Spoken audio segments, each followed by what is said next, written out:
Assalamualaikum warahmatullahi wabarakatuh. Halo teman-teman semuanya, selamat datang di video pembelajaran bahasa Arab kali ini.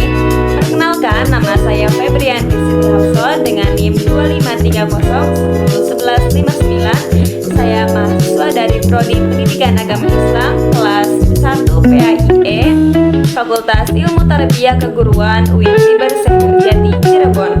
Pada kesempatan ini saya akan membahas salah satu materi penting dalam ilmu nahwu, yaitu macam-macam isim. Nah, teman-teman pasti tahu dalam bahasa Arab isim berarti kata benda, bisa menunjukkan nama orang, tempat, benda, atau sesuatu yang bisa dipahami maknanya. Kali ini kita akan mengenal macam-macam isim dari 4 sisi, yaitu yang pertama dari jumlahnya. Apakah isim itu tunggal, dua, atau jamak? Yang kedua dari jenis kelaminnya. Apakah ia mudzakkar atau muannas? Yang ketiga dari i'rabnya. Apakah isim tersebut marfu, mansub, atau majrur? Yang keempat, yang terakhir adalah dari segi maknanya. Apakah ia nakiroh atau ma'rifah? Dari setiap bagian tersebut kita akan bahas satu persatu dengan penjelasan yang mudah disertai contoh dan ciri khasnya. Kali ini kita akan bahas bagian isim pada jumlah. Yang pertama ada isim mufrad. Isim mufrad artinya kata benda yang artinya satu atau tunggal. Contohnya muslimun yang artinya seorang muslim laki-laki. Yang kedua tholibatun artinya seorang siswa perempuan. Yang ketiga qalamun yang artinya sebuah pulpen. Nah, jadi dari ketiga contoh tersebut itu termasuknya ke dalam isim mufrad. Nah, selanjutnya yaitu isim musanna yang artinya kata benda yang berjumlah dua. Contohnya muslimun, jika kita ubah ke dalam isim musanna maka berubah menjadi muslimani yang artinya dua orang muslim laki-laki. Yang kedua tholibatun menjadi tholibatani. Yang ketiga ada qalamun menjadi qalamani. Tiga contoh tersebut ditambahkan alif dan nun. Alif dan nun itu adalah ciri khas dari isim musanna. Dan yang terakhir yaitu isim jamak. Isim jamak yaitu kata benda yang berjumlah 3 atau lebih. Contohnya muslimun, jika kita ubah ke dalam isim jamak yaitu muslimuna, karena ditambah wawu dan nun maka ini disebut jamak mudzakkar salim. Yang kedua tholibatun berubah menjadi tholibatu, ditambahkan alif dan ta karena disebut jamak muannas salim. Yang ketiga yaitu qalamun berubah menjadi aklamun karena ini termasuk jamak taksir atau jamak tidak beraturan. Nah, dari ketiga contoh tersebut itu termasuk ke dalam isim jamak. Selanjutnya pembagian isim berdasarkan jenis kelaminnya terbagi menjadi dua, mudzakkar dan muannas. Yang pertama mudzakkar yaitu kata benda yang menunjukkan laki-laki atau sesuatu yang dianggap berjenis laki-laki.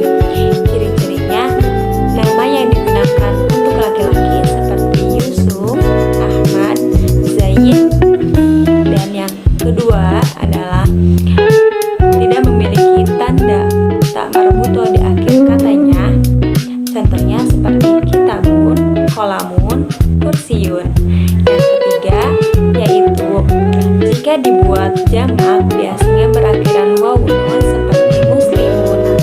Yang kedua yaitu muannas. Muannas yaitu kata benda yang menunjukkan perempuan atau sesuatu yang dianggap berjenis perempuan. Ciri-cirinya yang pertama adalah nama yang digunakan untuk perempuan seperti Khadijah, Aisyah, Fatimah. Dan ada pula yang tidak memakai ta marbutoh akan tetapi dia termasuk pula. Contohnya seperti Maryam, Hindun, Zainab. Yang kedua diakhiri tanda ta marbutoh. Contohnya tholibatun, madrasatun, jami'atun. Dan dari kedua jenis tersebut seperti mudzakkar dan muannas, kalimat mudahnya yaitu mudzakkar itu dikhususkan untuk laki-laki sedangkan muannas dikhususkan untuk perempuan. pembagian i'rab pada isim. I'rab pada isim itu terbagi menjadi dua, ada mabni dan mu'rab. Mabni itu tetap artinya dan tidak bisa berubah, sedangkan mu'rab itu artinya berubah. Dan yang sekarang kita akan pelajari secara mendalam yaitu mu'rab. Mu'rab terbagi lagi menjadi tiga keadaan. Yang pertama ada marfu. Marfu ditandai dengan harokat akhir dhammah. Contohnya seperti kitabun dan marodun. Lihat dari harokat akhirnya itu ditandai dengan dhammah. Sedangkan yang kedua itu ada mansub. Mansub ditandai dengan fathah. Contohnya kitaban dan marodun. Dilihat dari harokat akhirnya itu fathah. Yang ketiga adalah majrur ditandai dengan harokat kasroh. Contohnya kitabin marodin. Nah itu jadi dari ketiga keadaan itu kita lihat dari harokat akhirnya apakah dia dhammah, fathah atau kasroh. Masuk pada bagian akhir, dari segi maknanya terbagi menjadi dua. Yang pertama ada isim ma'rifat dan ada isim nakiroh. Apa sih itu isim ma'rifat? Isim ma'rifat yaitu isim yang menunjukkan pada makna tertentu.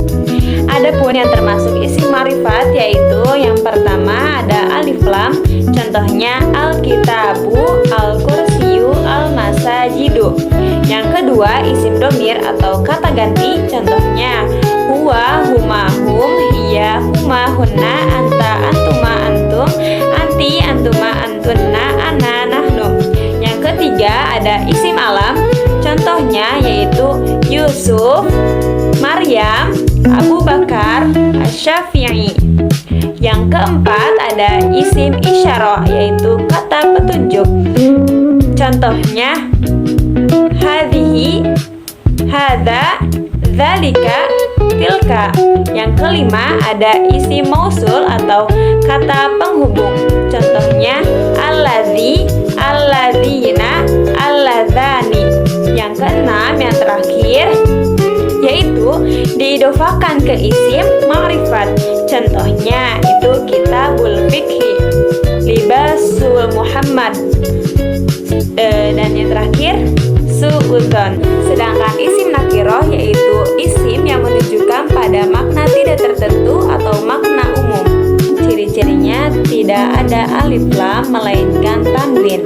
Contohnya kitabun, insanun, macam-macam isim berdasarkan jumlahnya, jenis kelaminnya, i'rabnya, dan juga dari segi maknanya atau isim ma'rifat dan nakirohnya.